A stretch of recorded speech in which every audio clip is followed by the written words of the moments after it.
মানুষের হাতে এখন সময় বড় কম। উল দিয়ে পোশাক বানানোর মতো এত সময় তার কই।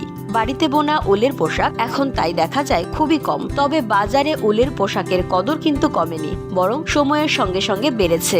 ষষ্ঠ কিংবা সপ্তম শ্রেণীতে স্কুলের সেলাই পরীক্ষায় উলের মোজা বুনতে দিয়েছিল। ভেবেছিলাম চাপ নেই, উল তো আমি বুনতেই পারি, বুনেও ছিলাম। কিন্তু সেই সেলাই শিক্ষকের কাছে উলের এক পাটি রঙিন মোজা যখন জমা দিতে গেলাম, আবিষ্কার হলো মোজার মাঝামাঝি দুটো ঘর পড়ে গেছে। এই যা, আর তো সময় নেই। এত সতর্ক থেকে মনোযোগ দিয়ে উল বুনতে গিয়েও ভুল করলাম। আর মা, খালা, চাচিদের গিয়ে দেখি কথা বলতে বলতে, বাসে, ট্রেনে যেতে যেতে, টেলিভিশনে হুমায়ুন আহমেদের নাটক দেখতে দেখতে একটুও ভুল না করে বানিয়ে ফেলেন বাবার জন্য একখানা উলের হাফ সোয়েটার, ভাইয়ের জন্য নকশা করা মাফলার, কিংবা পরিবারের জন্য সদ্য জন্ম নেওয়া শিশুর জন্য রঙিন টুপি। এমনকি অফিসে আসা যাওয়ার পথেও থেমে থাকতো না তাদের হাত, যেন হাত দুটোতে প্রোগ্রাম করে দেওয়া হয়েছে। দুটো কাঁটা তার অস্ত্র।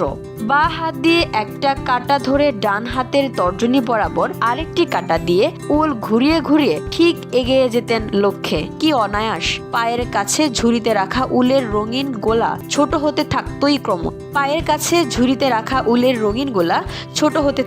ক্রমেই। স্মৃতিতে আছে, স্কুলে ছাত্রীদের শ্রেণীর কাজ দিয়ে আপার ব্যাগ থেকে বের করতেন অর্ধ সমাপ্ত উলের কাজ।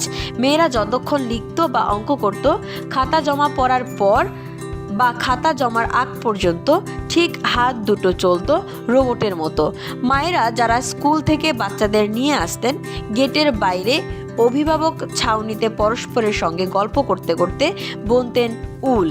এটা ঠিক, এসব দৃশ্য এখন তেমন চোখে পড়ে না। হয়তো কেউ কেউ বোনেন, তবে সংখ্যায় যে কমেছে তার জন্য জরিপ গবেষণার দরকার নেই তো এখন কেউ যদি কারো জন্য নিজ হাতে বুনে কোনো উলের কিছু উপহার দেন, তার দাম লাখ টাকা। 2002 সালে ছেলের জন্মের পর দেশ বিদেশে আপনজনদের কাছ থেকে ওর জন্য অনেক উপহার পেয়েছি। তবে কিছু স্মৃতি মাখানো জিনিসের মধ্যে দুটো জিনিস যত্নে রেখে দিয়েছি এতটা বছর ধরে। মা ও আমার এক চাচির হাতে বোনা দুটো উলের সোয়েটার। যতবার আলমারির তাক ঝাড়পোছ করি, ততবার স্মৃতিকাতর হয়ে পড়ি সাদা উলের ধারে চকলেট রঙের বর্ডারের হাফ সোয়েটারটি আর গাঢ় নীল হালকা নীল উলের ফুল হাতা ছোট দুটো সোয়েটার দেখে। তবে এটা ঠিক, বাড়িতে বোনা উলের পোশাকের হার কমলেও বাজারে উলের পোশাকের কদর কমেনি এতটুকু, বরং সময়ের সঙ্গে সঙ্গে বেড়েছে এগুলোর নকশা ও বৈচিত্র্য।